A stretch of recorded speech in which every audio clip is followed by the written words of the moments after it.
ট্রাম্পের অনির্দিষ্ট যুদ্ধবিরতি ফাঁদ নাকি কৌশল? ইরানের কঠোর অবস্থান। আসসালামু আলাইকুম ওয়ারাহমাতুল্লাহ। প্রিয় দর্শক, মধ্যপ্রাচ্যের চলমান উত্তেজনার মধ্যে হঠাৎ এক ঘোষণা। ডোনাল্ড ট্রাম্প বললেন, ইরানের সাথে যুদ্ধবিরতির মেয়াদ অনির্দিষ্টকালের জন্য বাড়ানো হবে। কিন্তু এখানেই শেষ নয়, একই সাথে তিনি নৌ অবরোধ চালিয়ে যাওয়ার কথাও জানিয়েছেন। যুদ্ধবিরতির কিন্তু অবরোধ চলবে? এটা কি শান্তি, নাকি নতুন ধরনের যুদ্ধ? আজকের ভিডিওতে আমরা খুঁজে বের করব এই সিদ্ধান্তের পেছনের আসল রহস্য কী। ট্রাম্পের ঘোষণা যুদ্ধবিরতি অনির্দিষ্টকালের জন্য আলোচনা এগিয়ে নিতে এই পদক্ষেপ তিনি দাবি করেন পাকিস্তানসহ বিভিন্ন দেশের অনুরোধে এই সিদ্ধান্ত। কিন্তু প্রশ্ন হচ্ছে, যদি সত্যিই শান্তি চান, তাহলে অবরোধ কেন? এই ক্ষেত্রে দ্বিমুখী নীতি স্পষ্ট, কারণ একদিকে যুদ্ধবিরত, অন্যদিকে নৌ অবরোধ।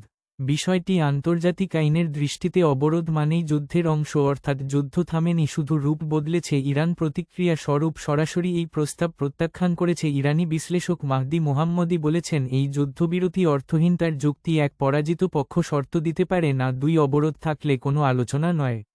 ইসলামাবাদে আলোচনার কথা ছিল, কিন্তু সেটি ধোঁয়াশার চাদরে অনিশ্চিত। ট্রাম্প এক সময় এক কথা বলছেন, এতে পরিস্থিতি আরও জটিল হচ্ছে। কূটনৈতিক ভাষায় এটাকে বলা হয় স্ট্র্যাটেজিক অ্যাম্বিগুইটি। বিশ্লেষকদের মতে যুক্তরাষ্ট্রের আসল উদ্দেশ্য বা খেলা এক, ইরানকে আলোচনায় বাধ্য করা, দুই, সময় কেনা, তিন, সামরিক প্রস্তুতি নেওয়া। অর্থাৎ এটি শান্তির ঘোষণা নয়, বরং কৌশলগত বিরতি, পুনরায় যুদ্ধের প্রস্তুতিও হতে পারে। এই পরিস্থিতিতে বৈশ্বিক প্রভাব মারাত্মক আকার হলে, এক, তেলের বাজার অস্থির, দুই, বিশ্ব অর্থনীতি চাপে, তিন, আঞ্চলিক উত্তেজনা বাড়ছে। অনেক দেশ এখন উদ্বিগ্ন, যুদ্ধ থামবে নাকি আরও বাড়বে। আলোচনা করে যদি সমঝোতায় আসার উদ্দেশ্য হয়, তাহলে সমুদ্রপথে ইরানের বাণিজ্য বন্ধ করতে, বন্দর ও উপকূলে মার্কিন নৌবাহিনীর অবরোধ অব্যাহত কেন? ইরানের ইসলামিক রেভলিউশনারি গার্ড কোরের অধিভুক্ত বার্তা সংস্থা তাসনিম জানিয়েছে, ইরান যুদ্ধবিরতি বাড়ানোর জন্য বলেনি, আর তেহরান ফের মার্কিন নৌ অবরোধ শক্তি দিয়ে ভাঙার হুমকি দিয়েছে। যুক্তরাষ্ট্র এই ক্ষেত্রে শর্ত দিয়েছে, ইরানের পারমাণবিক কর্মসূচি সম্পূর্ণ বন্ধসহ ক্ষেপণাস্ত্র উৎপাদন ও আঞ্চলিক মিত্রদের প্রতি সমর্থন সীমিত করার দাবি জানাচ্ছে। তবে তেহরান তাদের বেসামরিক পারমাণবিক কর্মসূচি চালিয়ে যাওয়ার অধিকার থেকে সরে আসতে নারাজ। ফলে পরিস্থিতি বলছে, নিম্নের তিনটি সম্ভাবনার যে কোন একটি, এক, আলোচনা সফল, দুই, অবরোধ, আরও কঠোর, তিন, পূর্ণাঙ্গ যুদ্ধ শুরু।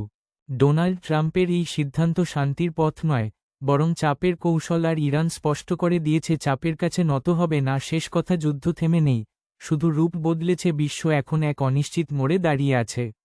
এই পরিস্থিতিতে সিএনবিসিকে ট্রাম্পের দেওয়া এক সাক্ষাৎকারে তিনি বলেন, আলোচনার ক্ষেত্রে যুক্তরাষ্ট্র একটি শক্তিশালী অবস্থানে রয়েছে এবং শেষ পর্যন্ত একটি দারুণ চুক্তি হতে যাচ্ছে।